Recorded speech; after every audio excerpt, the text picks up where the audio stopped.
Así inicia Es Noticia, Noticia en Profundidad. Qué placer acompañarles. Soy Tatiana Pérez y les saludo desde nuestra sede central en Caracas, en Venezuela. A partir de este momento, en la próxima hora, tenemos 3 temas que son noticia. Aquí están en titulares.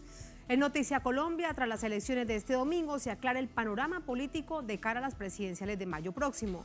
Mientras que las fuerzas de izquierda ratifican a Gustavo Petro, las de la extrema derecha se decantan por Federico Gutiérrez, ganador de la consulta de Equipo Colombia. Aunque en esta oportunidad no fue el escogido directo por el expresidente Uribe, hay señales de que Fico, como se le conoce, será el candidato del partido de gobierno. Un asunto que analizamos. En Noticia el Donbass, más de 20 muertos, decenas de heridos, entre ellos niños. Produjo el lanzamiento de un misil sobre una zona civil en pleno día laboral. Rusia condena la agresión, la califica como crimen de guerra. Los señalados del ataque son grupos paramilitares ucranianos. Tenemos el testimonio de un profesor y economista colombiano que se encuentra en este lugar. En minutos se los presentamos. En Noticia Brasil, este lunes se cumplen 4 años del asesinato de la concejala activista Marielle Franco. Son 4 años sin saber quién la mandó a matar. Aunque 2 de los asesinos están tras las rejas, no se sabe quién dio la orden. Veremos en qué van las investigaciones y si realmente avanzan las investigaciones. En Noticia, que así comienza. Bienvenidos, bienvenidas.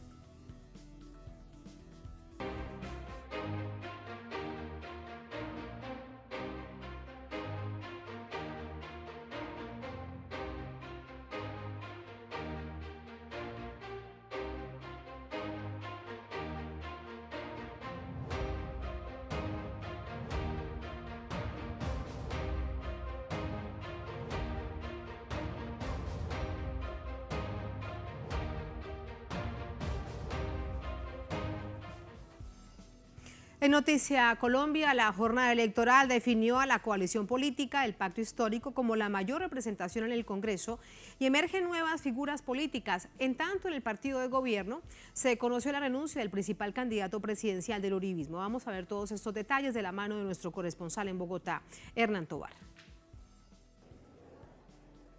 La coalición Pacto Histórico, que aglutina integrantes del progresismo colombiano, superó los 2.300.000 votos en el Senado, seguido por los partidos conservador y liberal, mientras que, en relación a la consulta para presidencia, Gustavo Petro superó los 4.400.000 votos. Con 16 curules en el Senado de la República, 25 en Cámara de Representantes solos, porque en coalición suman 4 más, son hoy la fuerza más potente de los partidos de izquierda, progresistas y alternativos en Colombia. Esto es un golpe contundente, por lo menos desde la Constitución de 1991, con caras nuevas, figuras nuevas que reemplazan a clanes políticos que lograron sacar al centro democrático, sobre todo en Cámara de Representantes.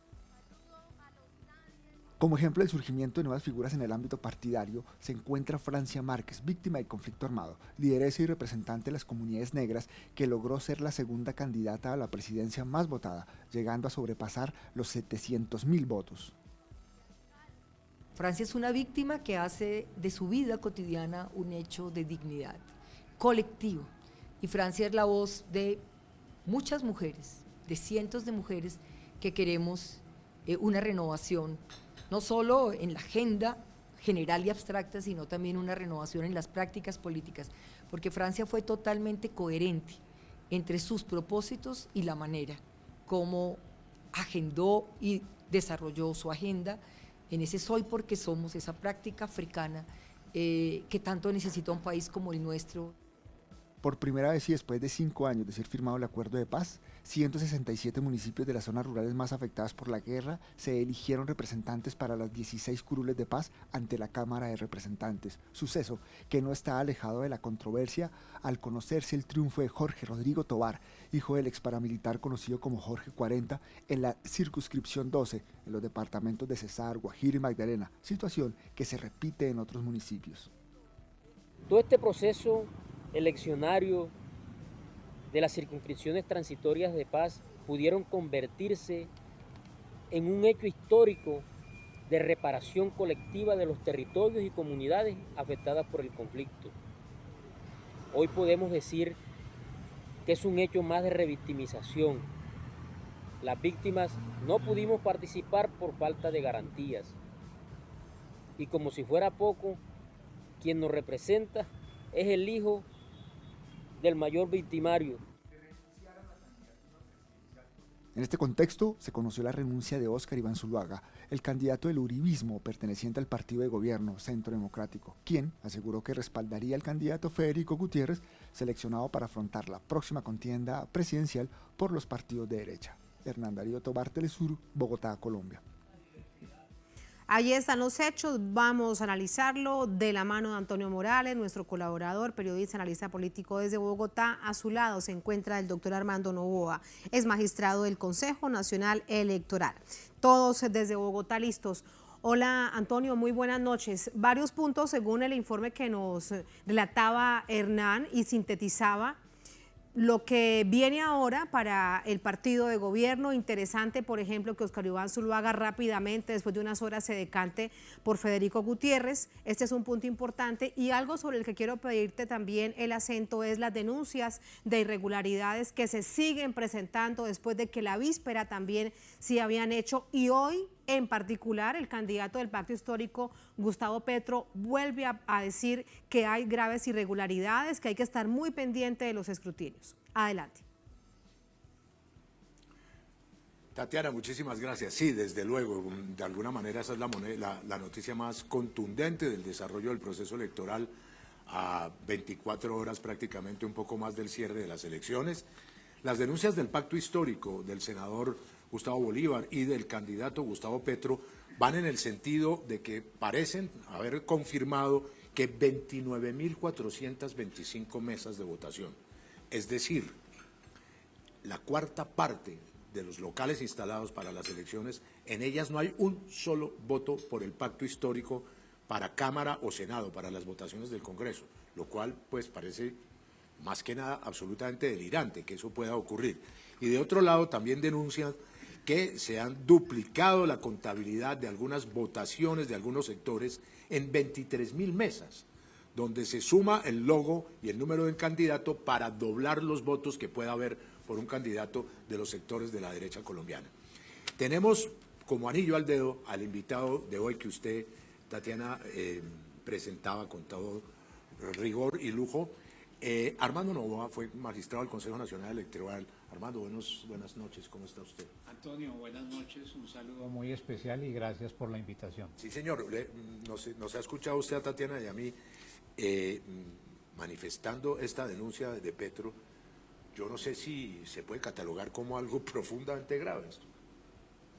Es supremamente grave porque ese tipo de denuncias lo que ponen en cuestión es la imparcialidad y la eficacia de la actuación de la organización electoral, en particular de la Registraduría Nacional del Estado Civil.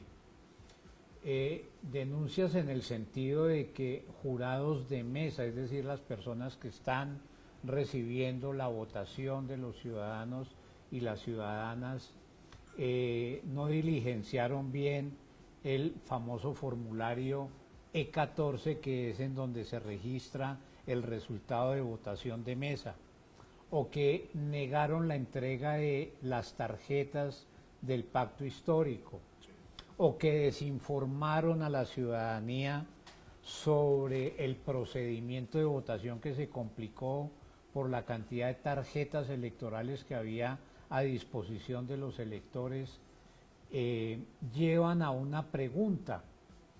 Quien hace el sorteo y la escogencia de los jurados de mesa es la registraduría a través de un software en donde se escogen los jurados de los listados que envía la empresa privada, empresas del sector público, instituciones educativas y el sector del magisterio. Al parecer, todos estos errores, si se pueden llamar de esa manera, tienen que ver con la ruptura de un principio que gobierna el proceso de selección de los jurados, que es el principio de heterogeneidad de los jurados, es decir, que los jurados deben provenir de distintos sectores en forma equitativa distribuirlos en forma proporcional Y aquí- para que no haya, digamos, posibilidad de que la homogenización de los jurados de mesa incline la balanza en favor de uno u otro candidato. Pero se ha podido de alguna manera observar o probar que se trata de un sector que se apropió de la condición de jurados. Significa que la manera en que se integraron las listas de los jurados para aplicar el sorteo que finalmente llevaran a la integración de los jurados en la mesa no fue transparente. ¿Y usted cree, doctor Armando Noboa, que estas denuncias que hace el pacto de la cuarta parte de las mesas sin votos obedecen a ese tipo de manejo y de manipulación y de delito electoral, finalmente? Es muy posible, pues conocemos la noticia vía redes sociales Sí. que ha presentado el candidato Gustavo Petro. Dice que esa información está soportada en la labor que desarrollaron los testigos electorales designados por esa coalición política para hacerle seguimiento a los resultados de las votaciones en las mesas, pero si eso se llega a comprobar, si se llega a establecer, por lo menos en un caso de todos los que se denuncian que efectivamente eso ocurrió, estaríamos frente a una situación gravísima de fraude electoral promovido por parte de los jurados de mesa.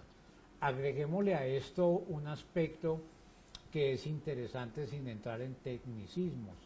Las consultas populares que adelantaron las distintas agrupaciones políticas y coaliciones no son propiamente una elección, son un mecanismo de escogencia de candidatos De selección. presidenciales.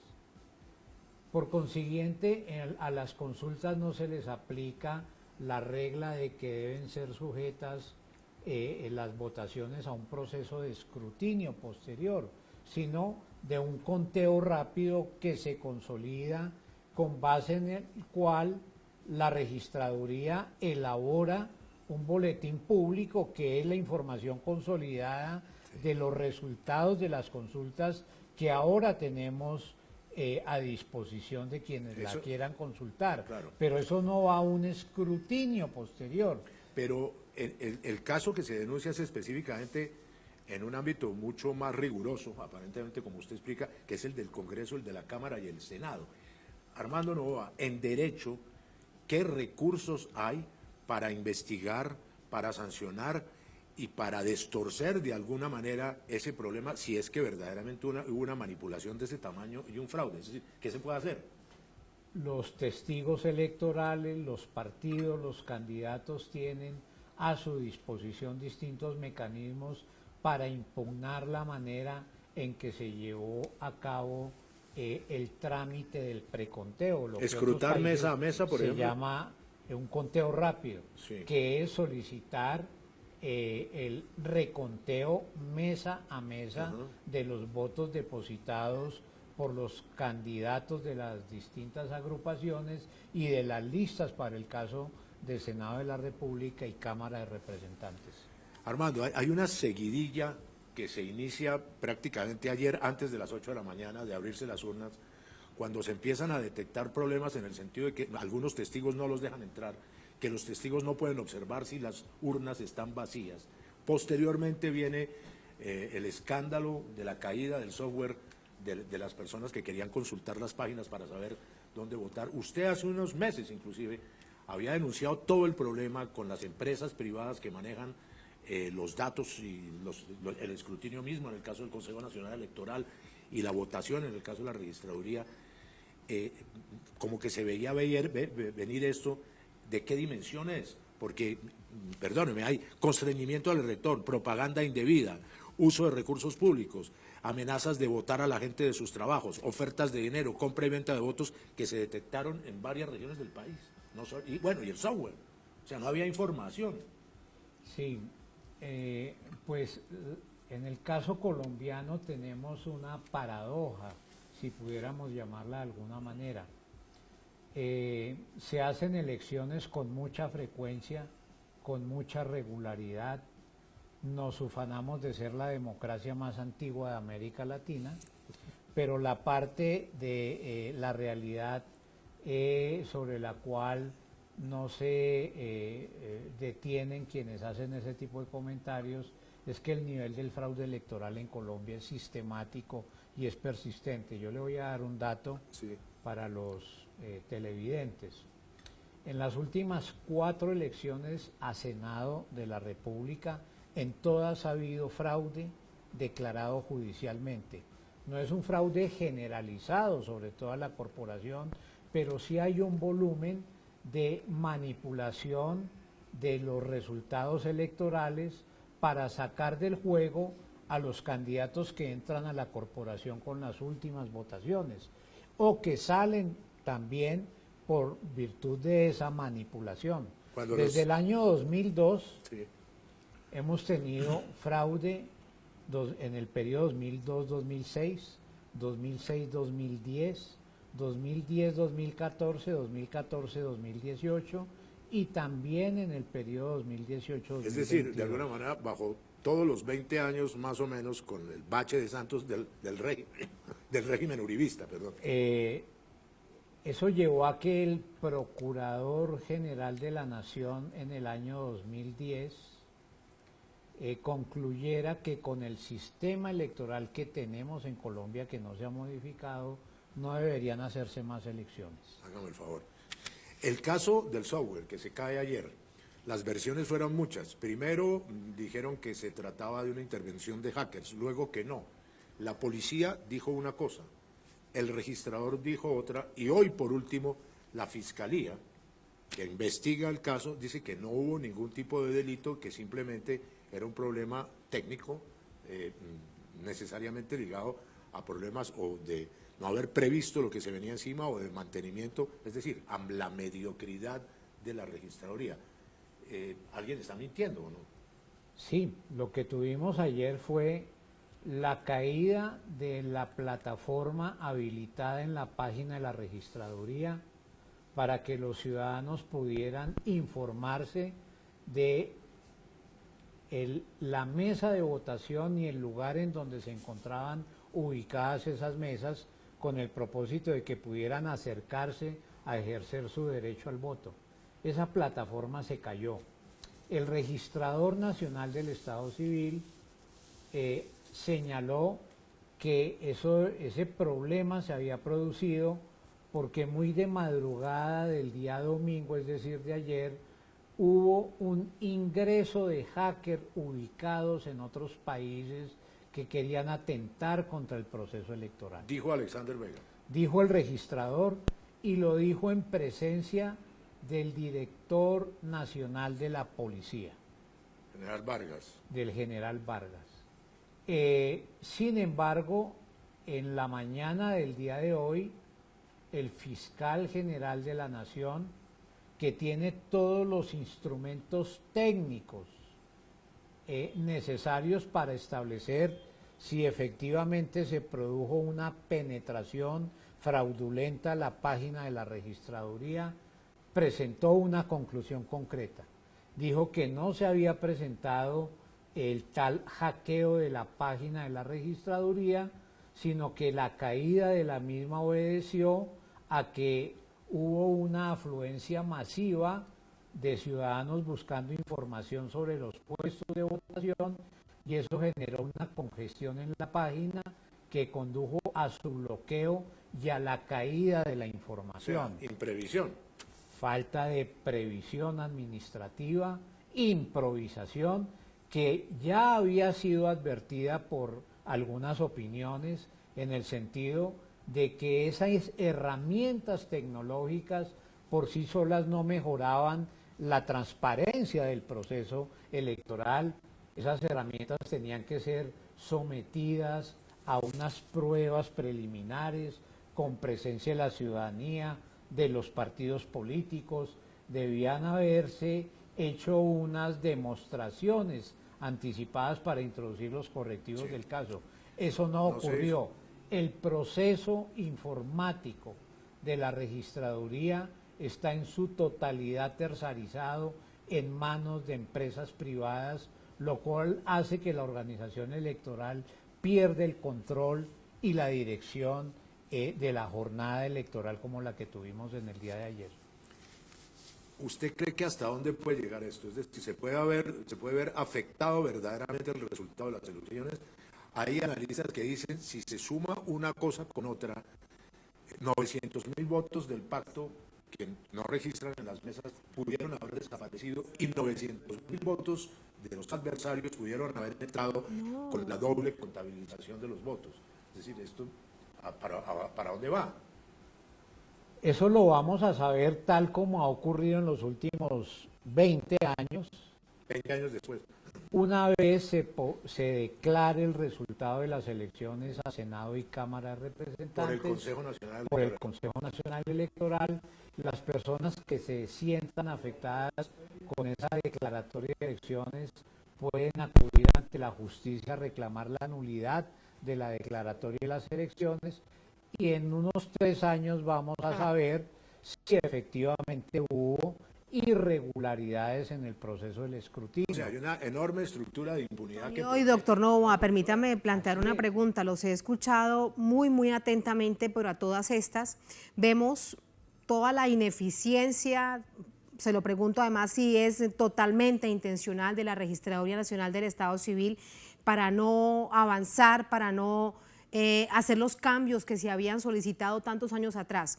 Pero a todo esto ¿y cuál entonces es hoy por hoy el papel del Consejo Nacional Electoral?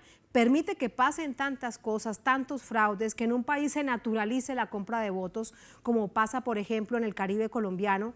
¿Qué hace el Consejo Nacional Electoral hoy por hoy, doctor Novoa, Antonio?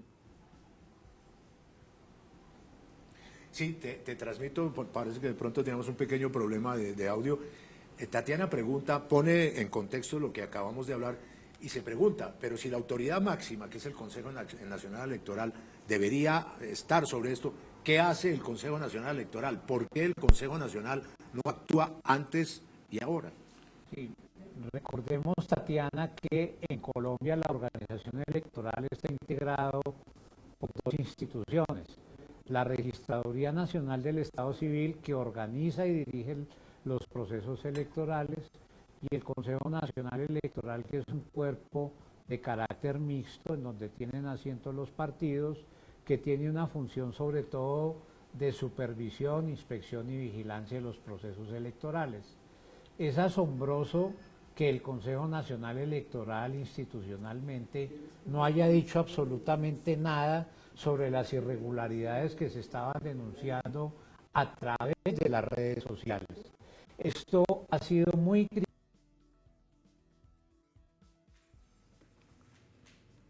Hemos perdido la comunicación con nuestra corresponsalía en Bogotá desde el análisis con el doctor Armando Novoa, ex magistrado del Consejo Nacional Electoral, con nuestro colaborador Antonio Morales. Vamos a ver si nos quedan algunos minutos más. Lamentablemente no. Debemos cerrar este bloque por ahora con el tema de Colombia. Lo seguiremos analizando también en el servicio informativo de Telesur Noticias. Le agradecemos a Antonio, por supuesto, por todo este entendimiento esclarecido, además de todo lo que ha significado este proceso electoral en Colombia, y a nuestro invitado, el doctor Armando Novoa. Así nos vamos a ir a la primera pausa en esta emisión de Es Noticia. Al volver en Noticia del Donbass, más de 20 muertos, decenas de heridos, entre ellos niños, produjo el lanzamiento de un misil sobre una zona civil en pleno día laboral. Rusia condena la agresión y la califica como crimen de guerra. Los señalados del ataque son grupos paramilitares ucranianos. Tenemos el testimonio de un profesor economista colombiano que se encuentra en el lugar. Al volver en Es Noticia.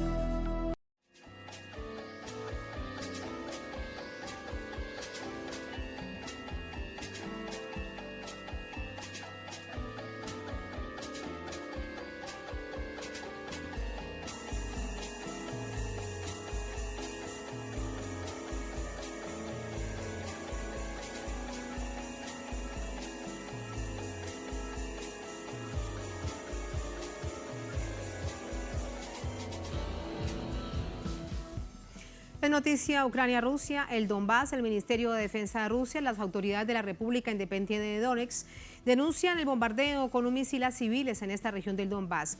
El hecho deja más de 20 fallecidos, más de 36 personas heridas, entre ellas niños y niñas. De acuerdo con el Ministerio de Defensa de Rusia, un misil balístico táctico, Tochka-U, fue lanzado desde un área controlada por las fuerzas ucranianas al noroeste del Donbass e impactó en el centro de Donetsk.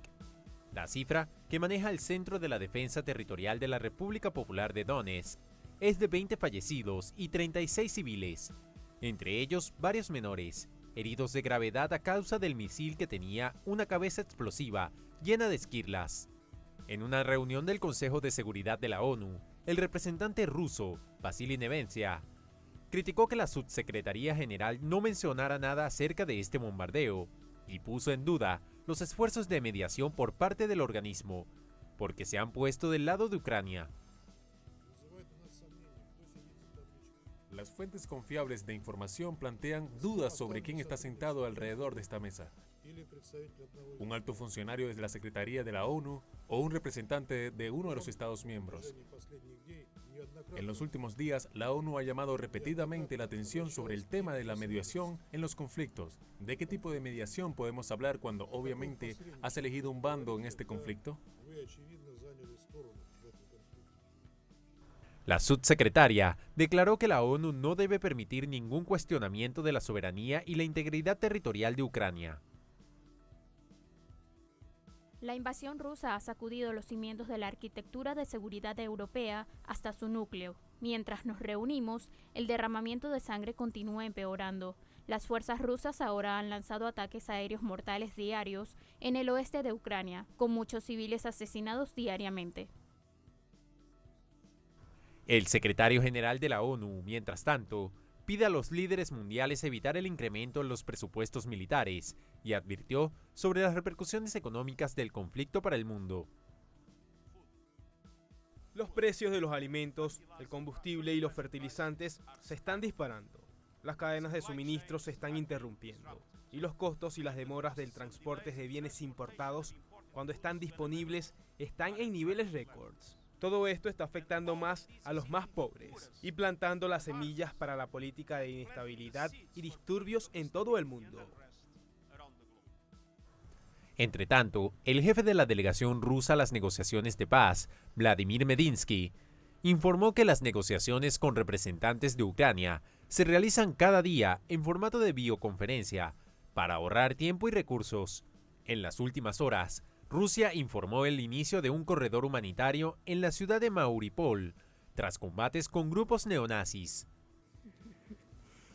Allí están los hechos. Luis Hernando Muñoz es profesor, es economista colombiano, residente en Donetsk desde hace más de 36 años. Más temprano, él nos entregó el testimonio de esto que se ha vivido desde hace 19 días, pero incluso mucho más atrás, desde el año 2013, cuando se produjo el golpe de Estado en contra del presidente Yanukovych. Lo primero que le preguntamos es cómo vivió este ataque de este lunes, cómo lo narra, cómo lo describe, y esto nos dijo. Bueno, la verdad que fue horrible. Yo estaba en casa, yo de casa de hecho casi no salgo estas últimas 2-3 semanas por la situación. Sabemos que es peligroso estar en la calle y pues no he tenido necesidad de salir mucho. Entonces sobresalté, de hecho quedé sentado, yo estaba recostado y sobresalté, eso fue casi a mediodía, estaba viendo las noticias en el teléfono y sentí la explosión tan fuerte, pero les quiero decir que desgraciadamente estos 8 años que vivimos, eso ha ocurrido muchísimas veces. No es la primera ni es la peor. Desgraciadamente este régimen ucraniano no solamente es inhumano, es terrorista.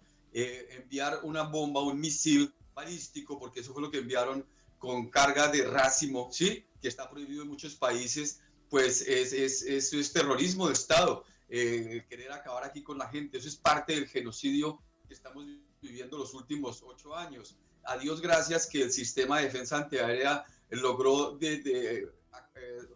interceptarle de alguna manera y por eso no explotó toda. Y si no, hubiera sido unas 50, 60 veces peor lo que ocurrió, según dicen los especialistas. Así que fue gravísimo y pues yo vi desde mi casa, estoy en un 8º piso a 300 metros, se ve pues el sitio, la biblioteca central, que fue el sitio donde cayó la parte trasera del cohete, y 100 metros más adelante fue donde hubo la gran cantidad de víctimas. Así que es horrible, pero le repito, desgraciadamente no es la primera vez, han habido muchísimas veces como esta, con todos esos actos de terrorismo de este gobierno en Kiev.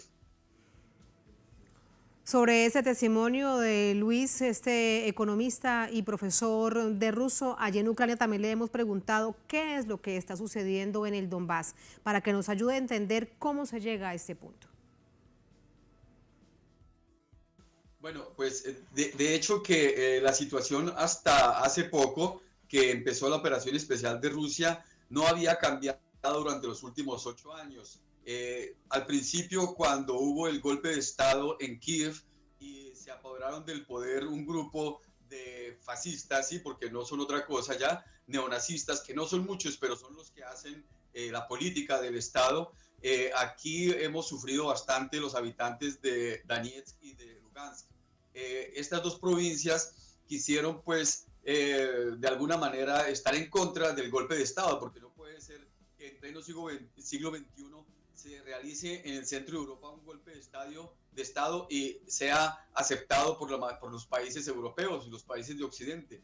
Entonces, lo que ha pasado es que inmediatamente ellos prohibieron el idioma ruso para todos, para medio país que habla aquí ruso, porque étnicamente son rusos, medio país. Y segundo, enviaron el ejército inmediatamente y se empezó un conflicto civil. De hecho, que empezaron a atacarlos no solamente con armas, sino que crearon un bloqueo económico total que llevó a un colapso de la economía de estas regiones. Y es lo que hemos vivido, un colapso, gente que ha sufrido porque la mayoría de los adultos dejaron de recibir, si no casi todos, recibir su pensión, y ha muerto mucha gente de hambre, por falta de medicinas, etcétera, etcétera. Ese es el día a día durante 8 años. Así que lo que está pasando ahora esperamos sea el fin de esta guerra.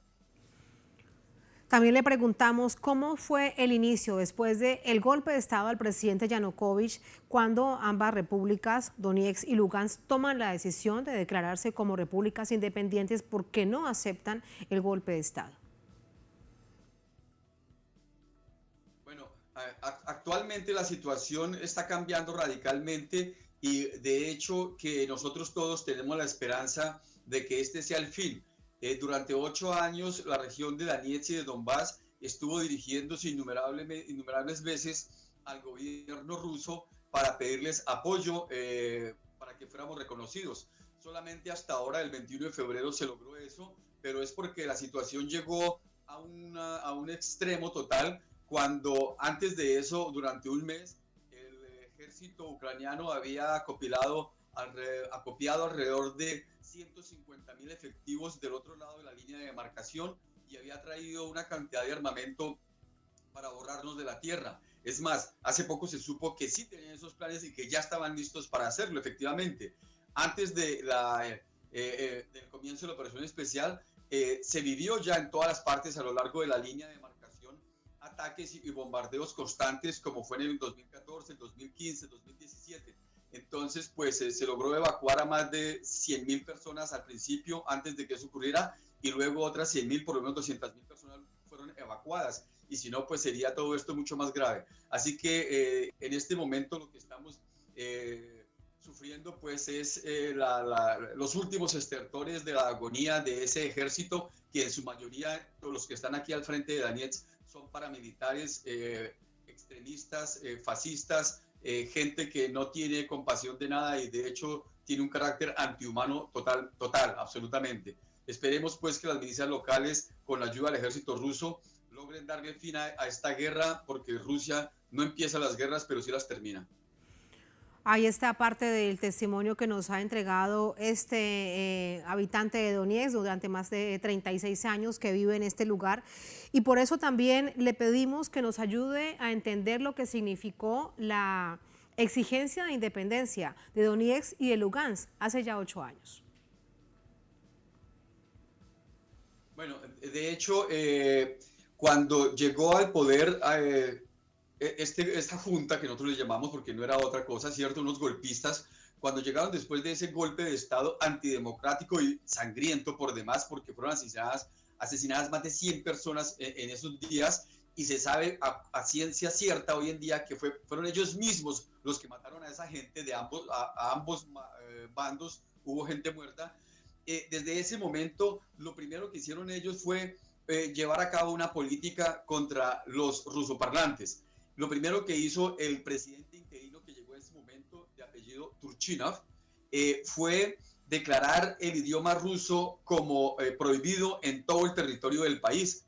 Por eso fue que Crimea se levantó en contra de eso, y aquí la parte oriental también se levantó, porque no se le puede prohibir a la gente hablar en su idioma natural. Creo que ni siquiera Franco logró a tales extremos, aunque él prohibía los idiomas, él no le prohibía a la gente que hablara en su propio idioma. Aquí hoy en día las leyes han sido tales en Ucrania durante estos años que por ley ya no se habla el idioma ruso en ninguna parte, ni escuelas, ni jardines infantiles, ni universidades, ni la televisión, ni la revista, ni los periódicos. Es más, si alguien en el supermercado te contesta en ruso, tienes derecho a llamar a la policía para que lo multen. Y eso es, eso es fascismo, no tiene otro nombre. Entonces, ¿qué pasa? En ese momento, cuando fue el golpe de Estado, que además ese presidente que fue derrocado fue escogido por la mayoría rusa, y aparte de eso se prohibió el idioma, inmediatamente aquí se realizó, como en Crimea, un referéndum pidiendo la separación de estos territorios. Desafortunadamente no teníamos la capacidad, la posibilidad como Crimea por cuestiones, digamos, legales, ¿sí? Pero, sin embargo, recibimos el apoyo de Rusia para que no colapsara totalmente la economía y para poder defendernos de los ataques del ejército ucraniano. A Luis Hernando Muñoz también le hemos preguntado lo siguiente: ¿cómo ve la postura de Rusia en este conflicto y cómo él, como un ciudadano habitante de esta parte del mundo, se la explica a nivel internacional? Bueno, de hecho que Rusia durante los 8 años que tiene este conflicto trató desde un principio de que se arreglara por las vías diplomáticas. Para empezar, a finales del 2014, después de que los ucranianos recibieran un golpe militar muy fuerte, después de un cerco militar, aceptaron y firmaron el acuerdo de Minsk I. Luego lograron a principios de enero hacer otra ofensiva mucho más fuerte, que a la larga llevó a que también quedaran en un cerco mucho más grande militar. Murió muchísima gente de ambos lados, pero sobre todo de la parte ucraniana, y firmaron el acuerdo de Minsk II en Minsk, la capital de Bielorrusia. Estaban como garantes de ese acuerdo el presidente de Francia, en ese momento estaba la canciller alemana, estaba el presidente de Rusia, y de hecho inmediatamente fue firmado el pacto. El presidente Poroshenko, que fue el que firmó por parte de Ucrania, dijo cuando llegó a Kiev que eso era una táctica y que ese acuerdo parecía más una capitulación y por eso no lo iban a cumplir. Y desgraciadamente estos 8 años Rusia trató por todos los medios posibles diplomáticos de convencer a esos países garantes, a Italia, a Francia, perdón, y a Alemania, de que convencieran a Kiev de cumplir por lo menos uno de los 11 puntos que hubieran llevado a una paz en esta región. Sin embargo, ellos nunca quisieron ni siquiera reconocer como parte beligerante a Donetsk y a Lugansk, y no cumplieron ni un solo punto. Así que Rusia terminó pues en este momento tomando la decisión de hacer esta operación especial, no solamente por esto, sino porque Ucrania aceptó, el presidente ucraniano inmediatamente unos días antes del comienzo de esta operación especial, dijo que iban a hacer su arma atómica, y de hecho ya se han encontrado pruebas de que ya lo estaban realizando, desgraciadamente. Igualmente 30 biolaboratorios financiados por el Pentágono estaban creando armas biológicas en contra de los eslavos. Así que Rusia tiene sus razones, y entre esas está el genocidio constante de los ciudadanos aquí rusos en esta región, que ya son 800.000. Por último, le hemos preguntado a Luis Hernando qué piensa acerca de una salida diplomática de este conflicto. ¿Cree que realmente es posible? Y esto nos dijo. Bueno, pues Será posible solamente en el momento en que Rusia termine de cumplir los dos fines que se colocó desde un principio cuando empezó esta operación militar especial. Uno de ellos es la desmilitarización total de Ucrania. Ya han sido destruidos alrededor de 4.000 objetivos puramente militares, o sea, la estructura militar de Ucrania ya se puede considerar que desapareció. Y el segundo objetivo es la desnazificación de Ucrania.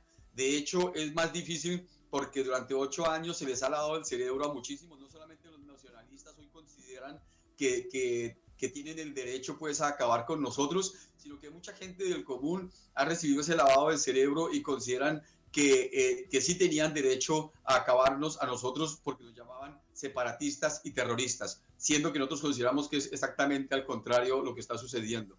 Por eso yo considero que hasta que Rusia no logre esos dos fines, no va a haber ningún acuerdo diplomático. Además, porque los ucranianos no lo piensan hacer y peor aún, están recibiendo ayuda militar de los países de Occidente, lo que agrava más la situación porque lo que está haciendo es que muera mucha gente civil. Es un error grandísimo de los países occidentales, pero ellos no se dan cuenta de eso. En su altivez y la desfachatez que tienen de no creer que Rusia tiene algún derecho a su propia seguridad. Entonces no veo posible dentro de términos a corto plazo que se pueda hacer que haya una solución diplomática a esto hasta que no consigan sus fines los rusos.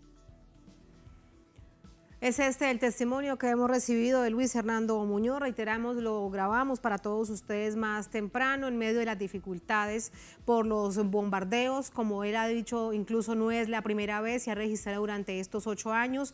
Él considera que esto se trata de un verdadero acto de terrorismo. Del otro lado, Rusia dice que se trata de un crimen de guerra porque fue utilizada la población civil en pleno día laboral, a plena luz del día. De hecho, hay una biblioteca que se vio gravemente afectada. Por ello hay más de 20 personas muertas, entre ellas niños y niñas, y también más de 35 personas heridas.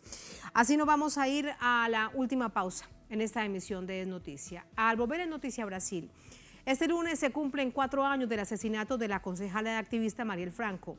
Son 4 años sin saber quién la mandó a matar. Aunque 2 de los asesinos están tras las rejas, no se sabe quién dio la orden. Veremos en qué van las investigaciones y si hay realmente investigaciones en curso. Al volver en Es Noticia.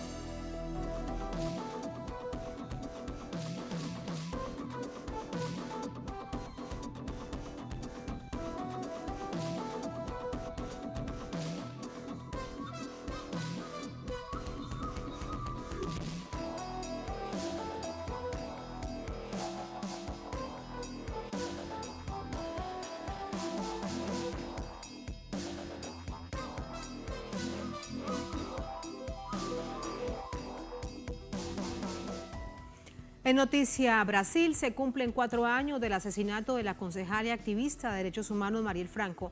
Los autores intelectuales siguen bajo impunidad. Familiares, organizaciones sociales exigen justicia. En el 4º aniversario del asesinato de la concejala Marielle Franco y del chofer Anderson Gómez, se organizaron una serie de acciones y reuniones a lo largo del día en la ciudad de Río de Janeiro. En este contexto, el expresidente de Brasil, Luis Ignacio Lula da Silva, pidió este lunes hacer justicia a la concejala y defensora de los derechos humanos, cuyo asesinato hace 4 años aún está sin esclarecer. Los actos en Río de Janeiro y otras ciudades de Brasil están organizados por diversos colectivos, movimientos sociales, partidos políticos y sindicatos, mientras se prevén otras actividades en diferentes espacios durante el mes de marzo. Los autores materiales del crimen, Rony Lessa y Elcio Queiroz, están detenidos desde 2020, pero el grupo de trabajo encargados de la investigación sigue investigando a los autores intelectuales. La familia de Marielle asistió en la mañana de este lunes a una misa celebrada en su honor en la iglesia de la Candelaria, en el centro de Río de Janeiro. Franco, nacida en la favela Maré. Fue miembro de la Comisión Estatal de Derechos Humanos de Río de Janeiro. Había dedicado tiempo a defender a los derechos de las mujeres afrodescendientes, así como a jóvenes de las favelas de la comunidad LGBTQI+. En 2016, también fue elegida para el Consejo Municipal de Río de Janeiro, como representante del Partido Socialismo y Libertad. Además, tuvo especial cuidado en denunciar abusos policiales y ejecuciones extrajudiciales. Unos días antes del ataque, el 10 de marzo de 2018, Mariel había criticado duramente la intervención militar del Batallón 41 de la Policía Militar contra los habitantes de Acari, una favela en las afueras de Río de Janeiro. Vamos a entrar con el análisis. Para ello nos acompaña Tulio Ribeiro, es economista, historiador, profesor, analista, nos acompaña desde Río de Janeiro. Tulio, muy buenas noches, nos acompaña vía telefónica, ¿cómo está?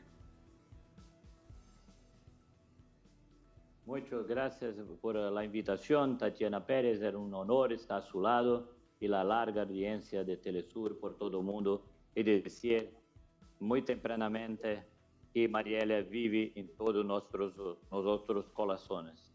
De hecho, una gran cantidad de actividades y no solamente en Río de Janeiro, que era el espacio específico donde Mariel realizaba su actividad política y activista, además defensora de derechos humanos y además feminista, trabajando del lado de los más vulnerables en algunas favelas. Hubo movilizaciones en todo el país.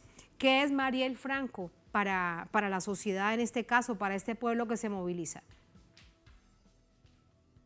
Bien, Tatiana, usted como un gran periodista ha mirado muy directamente en la verdad. El Marielle es mayor que su nombre, mayor que su posición como diputado de alcaldía o concejal, es mayor que una mujer que lucha, que es una persona que lleva su nombre de Brasil y lleva la violencia contra las mujeres, contra los más necesitados en su cuerpo.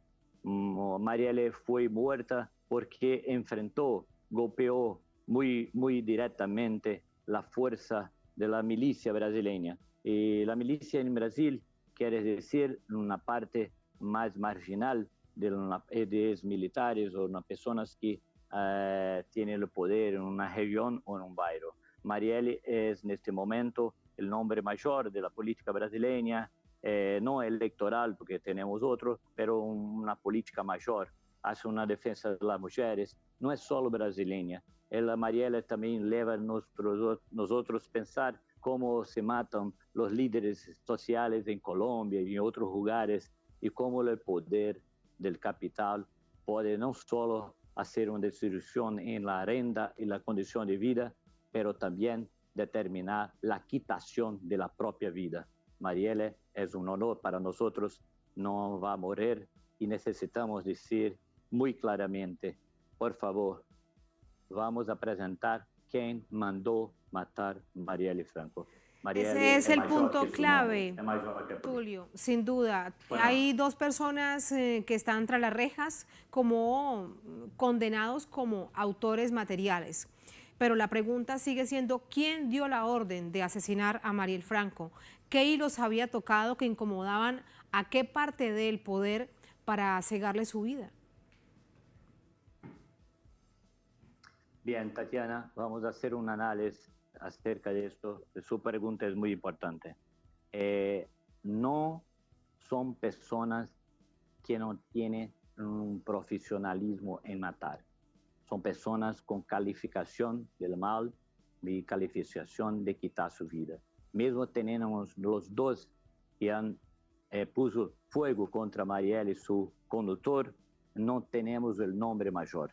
Y el nombre mayor no se mantendría en oculto, sin nosotros no sabermos el nombre si no tuviese un apoyo de los Estados, de una parte de los Estados.